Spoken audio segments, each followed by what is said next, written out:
Good morning to all of you. The topic of today is the appendicitis. आज हम आपको बताएंगे कि ये एपेंडिसाइटिस क्या है और एपेंडिसाइटिस ये इसकी कहाँ पर प्रेजेंट है और ये क्या इसका क्या हमारी बॉडी पर इफेक्ट पड़ता है। First of all let us know that what is the appendix. Now so for the appendix this is the part of the alimentary canal of the digestive system, and in the digestive system already we have studied that there is present the small intestine and large intestine. जैसे कि आप सभी जानते हैं कि small intestine which is the largest part of our alimentary canal about 6.5 meters in length, और small intestine के बाद there is present the large intestine which is much broader but less in length. So here is present the ileocecal junction. So at the ileocecal junction there is present the tube like structure which is called as the appendix, जिसे हम appendix कहते हैं. So we can say कि हमारी small intestine और large intestine के junction पर there is present the appendix which is also called as the blind tube, जिसे हम अंधनाल भी कहते हैं, जिसका हमारी बॉडी में कोई रोल नहीं है और ये हमारी बॉडी के अंदर एक वेस्टिजियल ऑर्गन की फॉर्म में पड़ी रहती है. This is present on the right hand side, हमारे राइट हैंड साइड पर पाई जाती है. Okay, now so for the appendicitis, इसका क्या मतलब है? देखिए, appendicitis means the swelling, that means the inflammation in the appendix. Appendix में इन्फ्लामेशन का हो जाना, that is called as the appendicitis. Now what are the reasons, what are the causes, ये जानने के लिए हम थोड़ी सी इसको ब्रीफ के अंदर स्टडी करेंगे.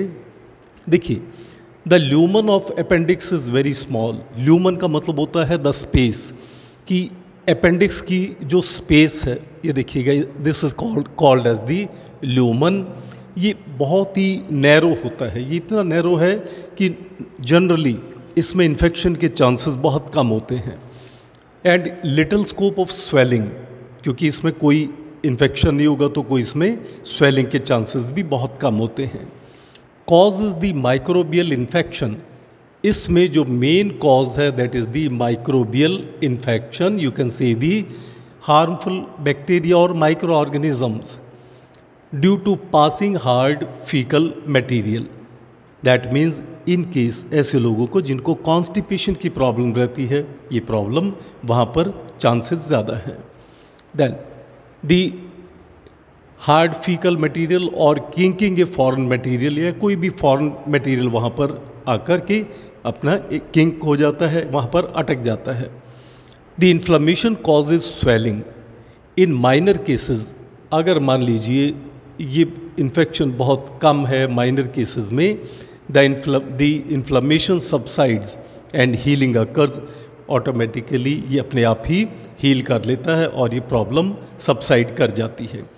इन द स्वीयर केसेस, मान लीजिए अगर केसेस ज़्यादा स्वीयर है तो उस केस में क्या होगा?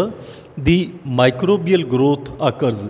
जो माइक्रो ऑर्गेनिजम्स हैं उनकी ग्रोथ ज़्यादा से ज़्यादा वहाँ पर होनी शुरू हो जाती है. That means in this region, और जब इस रीजन पर ये ज़्यादा होनी शुरू हो जाती है तो ज़्यादा शुरू होने की वजह से they put pressure on the veins and arteries and ruptures. इस वजह से वहाँ पर बहुत ज़्यादा इन्फ्लामेशन हो जाती है और which is called as the appendicitis. उसके साथ साथ ही हम आपको बताएंगे that what is the dysentery. Dysentery क्या होती है, क्योंकि ये भी डाइजेस्टिव सिस्टम से ही रिलेटेड है. The dysentery means the passing out of the stools और the diarrhoea along with the blood. Blood के साथ passing out the stools, diarrhoea का पास करना, that is called as the dysentery. And cause, the main host is the man. इसका main host है that is the man. Spread by faecal contamination और इसमें जो दूषित चीज़ें like the food material, water और द कंटामिनेटेड हैंड्स इसका main cause बनते हैं। Inflammation, ulceration and oedema of intestinal mucosa takes place, क्योंकि हमारी जो इंटेस्टाइन की अंदर की दीवार है जिसको हम म्यूकोसा कहते हैं उसमें इन्फ्लेमेशन हो जाती है और अल्सरेशन हो जाती है, वो जगह जगह से उसमें ब्रेकेज हो जाती है। In acute cases of infection, अगर ये इन्फेक्शन ज़्यादा हो जाए, ऐसे केस में दी स्वीयर डायरिया, सबसे पहले स्वीयर डायरिया की प्रॉब्लम बनती है, along with the blood, along with the mucus, as a result of this, which causes the dehydration in a person. So this is regarding the dysentery. So very brief introduction about the appendicitis and dysentery. Please subscribe the video. Thank you very much.